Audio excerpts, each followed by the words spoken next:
Selamat pagi, siang, sore, atau malam untuk tim dosen, asisten, maupun teman-teman yang sedang menonton ini. Jadi pada kesempatan kali ini, saya akan mendemokan hasil dari PR3 saya.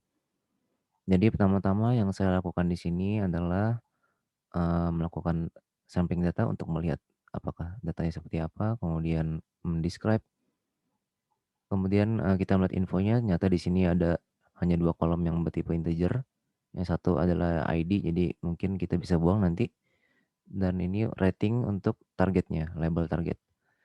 Kemudian, ukuran datanya ada 34.125 baris dan ada 6 atribut seperti yang tampil di sini ada 6 atribut, dan jumlah unique values-nya di sini, review ID-nya adalah unik semua dan untuk review teks yang diberikan juga kebanyakan unik. Dan di sini dicek, untuk null values ternyata di sini udah nggak ada null values dan data yang duplikat ada 12 di sini dan udah tidak ada outlier jadi tidak perlu di-handle lagi. Dan ini untuk heat map yang sebenarnya tidak terlalu pengaruh. Kemudian, saya menampilkan count plot di sini untuk melihat bagaimana distribusi dari target rating dalam dataset. Ternyata di sini terlihat kalau mayoritas pengunjung itu memberikan rating yang positif, yaitu di atas 3. Jadi dataset ini terbilang cukup imbalance karena sebagian besar datanya itu di bagian yang positif, yaitu 3, 4, 5 gitu. Sedangkan untuk 1 dan 2 itu datasetnya sangat dikit sekali di sini datanya. Dan di sini, saya melakukan perbandingan pada cabang-cabang yang ada di selain California, Paris, dan Hong Kong, dan terlihat di sini, kalau rating yang positif paling banyak tuh diberikan di cabang California dibandingkan dengan yang lain-lainnya. Jadi paling banyak mendapatkan rating positif tuh California, hampir mencapai 10.000. Dan untuk value countries-nya di sini untuk California ada 15.000 review, Paris ada 10.000 review, dan Hong Kong ada 7.600 review. Nah, kemudian karena datasetnya ada teks, maka di sini kita perlu melakukan pre-processing. Jadi yang saya lakukan di sini, saya membuang kolom-kolom yang sepertinya tidak akan begitu berpengaruh, yaitu review ID, yang karena ini unik semua, jadi kita bisa buang aja. Kemudian untuk Jerman, review location dan branch, sebenarnya kita bisa, eee, saya di sini berasumsi, bahwa, rating yang diberikan ini tergantung pada review teks. Jadi berdasarkan dari kata-katanya nih. Jadi nanti akan di-tokenize dan, dilakukan NLP. Jadi setelah dibuang dapatkan datasetnya begini, seperti demikian. Kemudian dataset ini yang teks ini perlu di-clean. Jadi di sini data transformation-nya saya melakukan text preprocessing untuk membuang stopwords, emoji, dan beberapa phrase yang bisa diubah ke bentuk sebenarnya seperti wants jadi will not. Dan di sini, untuk preprocessing yang saya lakukan, pertama-tama saya meng-apply untuk remove emoji yang seperti di sini, dan kemudian yang kedua melakukan clean text yang mana ada di sini. Jadi me-replace, new line pada masing-masing sistem operasi dengan, spasi. Kemudian membuang semua angka dan huruf-huruf yang tidak digunakan, yang tidak di-cover di stopwords kita buang. Kemudian, kita membuang stopwords yang didefinisikan di sini. Jadi ini seperti filter, eee, kalau ada di stopwords jangan diambil gitu, nanti digabungkan lagi teksnya. Kemudian mengubah semua teksnya menjadi lowercase, dan di sini ada quarters timer ini untuk menghilangkan imbuhan. Jadi, misalnya ada imbuhan di itu di mana, jadi mana gitu, dibuang imbuhannya. Kemudian ini untuk menghapus tag HTML, menghapus URL karena tidak relevan, dan mengubah phrase pada transform function ini. Kemudian setelah di-clean didapatkan datanya seperti berikut, ratingnya 5 dan review teksnya sudah clean. Dan ini untuk menampilkan kembali visualisasi untuk persebaran ratingnya dalam dataset. Nah, yang selanjutnya saya lakukan di sini, memisahkan fitur dan labelnya. Jadi fitur di sini review teks saja dan target labelnya adalah rating. Dan karena ini ratingnya ada 5, maka saya melakukan one hot encoding di sini, mengubah menjadi, jadi bentuknya binary ya dengan one hot encoding. Nah, di sini menggunakan bantuan dari NPUtils dari Keras dengan jumlah kelasnya 5 karena ada 5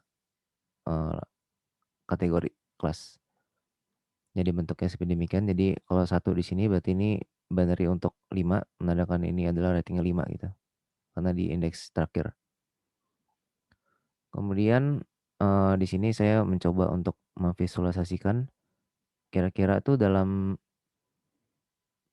satu review teks itu, sebenarnya berapa jumlah kata paling banyak yang digunakan gitu. Ternyata di sini kita bisa ngelihat kalau jumlah kata dalam satu review teks itu kurang dari 250. Jadi di sini saya ngambil 150 untuk batas maksimumnya.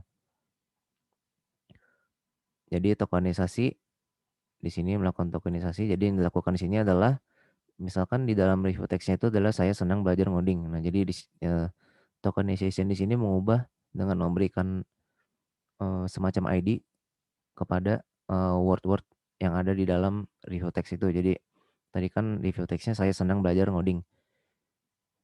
Nah, jadi, di sini kita memberikan saya itu ID-nya 1, senang itu labelnya 2, belajar 3, ngoding 4. Dan ini yang dilakukan di sini, fit on text. Kemudian, eee, yang dilakukan oleh text to sequence di sini, misalkan kita mempunyai suatu teks adalah saya senang belajar.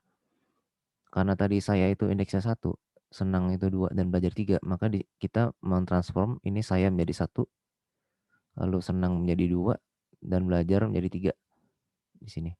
Inilah yang dilakukan, text to sequence. Jadi kita mengubah menjadi ID-nya gitu. Nah, karena pada upload sebelumnya itu terlihat kalau mayoritas review itu kurang dari 150 ternyata, maka, jumlah word yang kurang dari 150 misalkan di sini perlu diberikan padding 0. Jadi untuk mempermudah ilustrasi di sini misalkan ada 2 kalimat itu saya senang belajar dan saya ngoding. Saya senang belajar ini kan akan di-encode menjadi 1, 2, 3 seperti yang di atas tadi, dan saya ngoding jadi 1, 4 karena ngoding itu punya, value-nya 4 setelah ditokenisasi. Nah, ini kan jumlah array-nya tuh tidak sama, ini panjangnya 3, panjangnya 2, makanya itu kita perlu melakukan padding di sini terhadap yang kedua.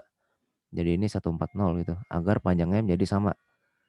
Nah, inilah yang dilakukan pad sequence di sini.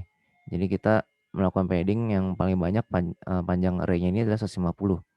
Dengan padding-nya post berarti kita menambahkan 0 lainnya di belakang, bukan di depan. Nah, kemudian, di sini saya melihat ternyata bahwa jumlah word unik dalam keseluruhan review text itu ada 36.000. Oke, di sini, pembagian untuk trend test split-nya. Jadi saya membaginya dengan proporsi 0,3 dan random series 1000, dan bisa dilihat, jumlah terbaginya menjadi demikian, 23.000 dan 10.000. Kemudian ini membuat embedding words. Jadi bagian ini tuh bertujuan untuk mencari embedding matrix 2 dimensi yang merepresentasikan wake vector dari sebuah kata. Jadi, eee, karena setiap kata itu pasti ada hubungannya, jadi kita bisa merepresentasikan kata itu dalam bentuk vektor. Jadi satu kata itu ada satu vektor yang ada nilai-nilai probabilitasnya. Nah, di sini saya menggunakan library Gensim yang mana sudah ada pre-trained embedding words yang bernama Glove. Jadi saya bisa langsung memakainya dan membuat embedding matrix.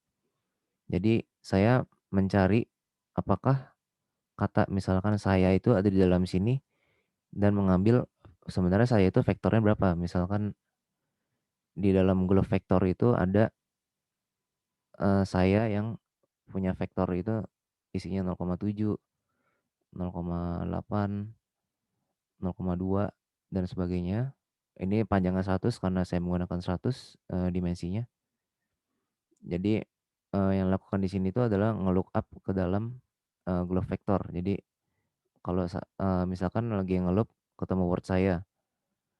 Nah, kemudian kita cari di Glove vektor. Ternyata Glove vektor punya saya ini, vektornya adalah ini, maka nanti kita bentuklah matriks nih, saya itu adalah, 0,7, 0,8, 0,2, dan seterusnya. Terus nanti misalkan Anda ternyata Anda tuh di sini juga ada, vektornya misalkan X, Y, Z gitu. Nah, nanti kita membentuk matriksnya seperti ini. Jadi ini X, Y, Z, dan seterusnya. Sampai terbentuk sebanyak, tadi kan jumlah vocabnya ada 30.000. Jadi ini ada 34.000 baris, dan untuk dimensi ke sampingnya ada 100 karena, saya menggunakan yang 100 di sini, jadi vektor vektor dari ini tuh panjangnya 100 gitu. Jadi ini ukurannya 34.000 kali 100. Dan nanti wake ini tuh akan matriks wake tadi ini akan digunakan sebagai bobot di dalam waktu training nanti pada model. Oke, inilah hasil yang kurang lebihnya seperti ini. Jadi kalau misalkan nggak ada di dalam graph vektor jadi vektor 0 gitu. Kemudian ini untuk model yang saya gunakan kurang lebih itu modelnya bentuknya ada embedding layer. Jadi ada embedding layer, kemudian kita mau reshape inputnya, kemudian ada 3 buah convolutional layer di sini, jadi kita bisa ada 3. Jadi ini conv 1, conv 2, dan conv 3. Nah, di sini, conv 1 itu yang ini. Jadi di sini tujuannya untuk menangkap, eee, satu kata ke belakang gitu, jadi untuk mencari pola satu kata ke belakang. Kemudian yang conv 2 itu untuk mencari 2 kata ke belakang, dan yang conv 3 ini untuk mencari 3 kata ke belakang, apakah ada polanya gitu.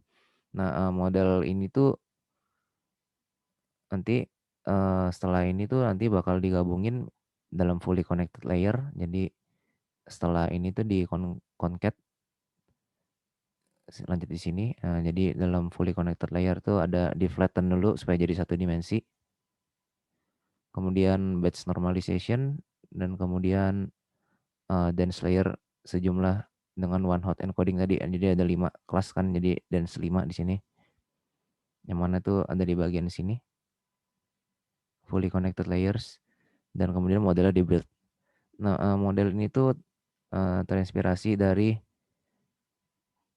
paper yang diajukan dari Yoon Kim, yang linknya dapat di akses sini. Dan terbentuklah modelnya sedemikian, lalu di sini di-compile dengan menggunakan categorical class entropy karena ini multi-class classification, optimizer yang Adam, matriksnya categorical accuracy. Kemudian di-feed dan training. Nah, di sini terlihat loss-nya semakin turun, akurasi semakin naik, demikian juga untuk validation-nya loss-nya turun dan akurasi validation-nya naik. Yang dapat ditampilkan dalam grafik berikut ini. Ini akurasi yang biru ini untuk train terlihat semakin naik, dan yang tes juga kita bisa ngeliat secara keseluruhan tuh naik. Kemudian untuk loss-nya juga yang train tuh kita secara garis besar tuh turun, dan juga untuk tesnya juga meskipun masih tinggi. Nah, kemudian di sini dilakukan prediksi.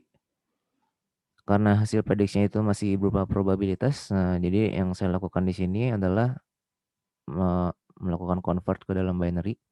Jadi yang probabilitasnya paling tinggi itu jadi 1 dan sisanya jadi 0 nilainya. Dan ini untuk classification report-nya didapatkan, akurasi 0,623 dengan rincian sebagai berikut, dan modelnya di-save. Oke, demikian untuk demo PRIG saya. Mohon maaf apabila ada kekurangan dalam kata-kata. Sekian dan terima kasih.